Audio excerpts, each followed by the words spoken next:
자녀 입시 비리 사모펀드 불법 투자 혐의로 기소된 조국 전 법무장관. 아내 정경심 씨의 보석 여부는 새 재판부가 결정하게 됐다. 정씨 변호인은 12일 서울중앙지법 형사 25부 심리로 열린 공판기 1에서 공소사실이 죄가 되지 않는다거나 검찰 주장이 사실이 아니라는 점이 밝혀졌다며 전향적으로 재판부 바뀌시기 전에 보석 결정을 해줬으면 한다고 했다. 이에 대해 재판부는 바뀌는 입장에서 결정하기 어렵다며 거절했다. 서울 남부지법으로 전보된 송인권 부장판사를 포함해 정씨 사건 재판부는 오는 24일자 법원 정기 인사로 교체를 앞뒀다. 앞서 정씨는 지난달 8일 변호인을 통해 재판부에 보석을 청구했다. 차분한 재판 진행과 공정한 방어권 보장을 위해 불구속 재판이 필요하다는 주장이다. 반면 검찰은 정씨는 수사 단계에서 증거인멸을 시도했고 검찰이 확보하지 못한 핵심 증거도 있다며 반발했다. 양측 입장을 확인한 재판부는 앞서 지난달 22일 공판 때는 증거 조사를 하지 못한 상태에서 보석 여부를 결정하는 것은 시기상조라며 판단을 미뤘었다. 정씨 측의 석방 요구는 검찰이 제출한 증거를 비판하는 과정에서 나왔다. 변호인은 수많은 증거들이 오염됐거나 증거 능력에 어긋나 보석 사안에 해당한다고 주장했다.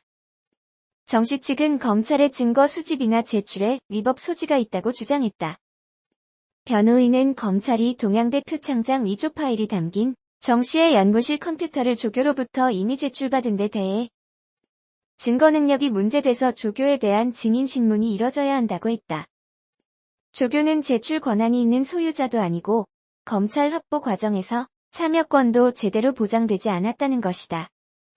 변호인은 또 형사소송법은 탐색적이고 포괄적인 증거 수집을 하지 말라는 것인데 검찰은 일기까지 증거로 내면서 형사소송법과 개인정보보호법 규정을 정면 잠식하고 있다고 주장했다. 이날 검찰이 공개한 정씨의 휴대전화 메모 등을 거론한 것이다.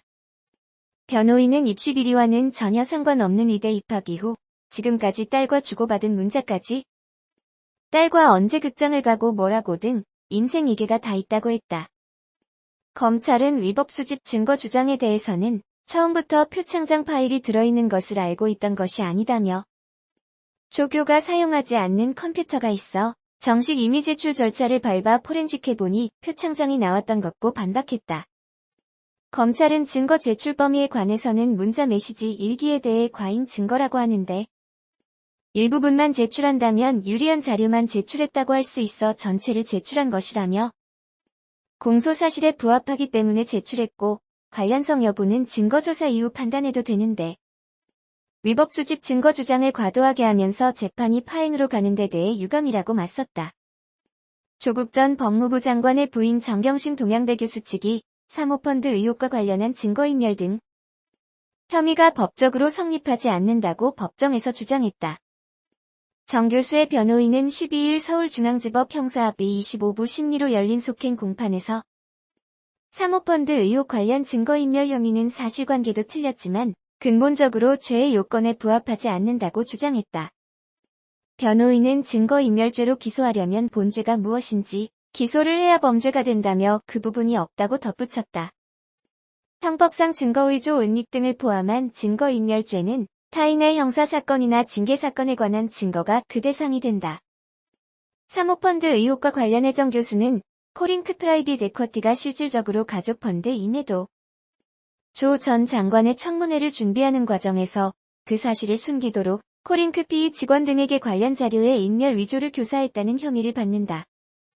변호인의 주장은 애초에 문제가 되는 형사사건이 없는 만큼 증거인멸죄도 성립하지 않는다며 혐의의 전제를 공략한 것이다. 변호인은 코링크 PE의 실사주가 조 전 장관의 오촌 조카인 조범동 씨라고 해서 또 코링크 PE가 가족펀드라고 해서 형사 범죄가 되는 것이 아니다라며 정 교수가 펀드의 투자처를 사전에 알고 있었다고 해도 범죄 사실이 구성되지는 않는다고 주장했다. 정 교수의 요구에 따라 코링크 PE 측에서 조 전 장관의 청문회 준비단에 정 교수 동생의 이름이 삭제된 투자자 명단을 제출한 것에 대해 변호인은 정치적 공격을 원치 않는 정 교수의 희망대로 한 것이 범죄에 기여한 것은 아니다라고 해명했다. 그러면서 사모펀드 업계에서 출자자 정보는 속된 말로 목숨 걸고 지키는 것이라고 덧붙였다. 투자처를 알면서도 블라인드 펀드라고 속였다는 의혹을 두고도 관련한 허위 내용이 없을 뿐 아니라 블라인드 펀드인지 아닌지 자체가 형사사건이나 징계사건이 되지 않는다고 주장했다.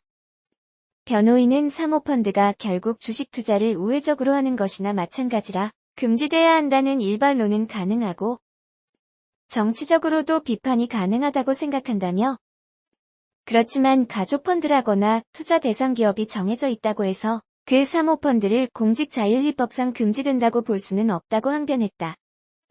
검찰은 즉각 반박했다. 검찰은 살인에 비교해보자면 살인사건 피의자가 현장에 간 사실 자체는 죄가 되지 않지만 자기 범행의 전제가 되는 살인 현장에 간 사실을 숨기려 CCTV 화면 등을 숨기려 했다면 당연히 살인사건에 대한 증거인멸이나 위조가 성립한다고 주장했다. 이어 살인 범행의 양형과 관련된 증거를 인멸이나 위조하는 경우에도 죄가 성립된다는 것이 기존 판례라고 덧붙였다. 재판부는 변호인의 주장이 부당하다면 의견서를 내주시고 타당하다고 판단된다면 공소사실을 변경해 관련 형사사건이나 징계사건을 특정해달라고 검찰에 요구했다.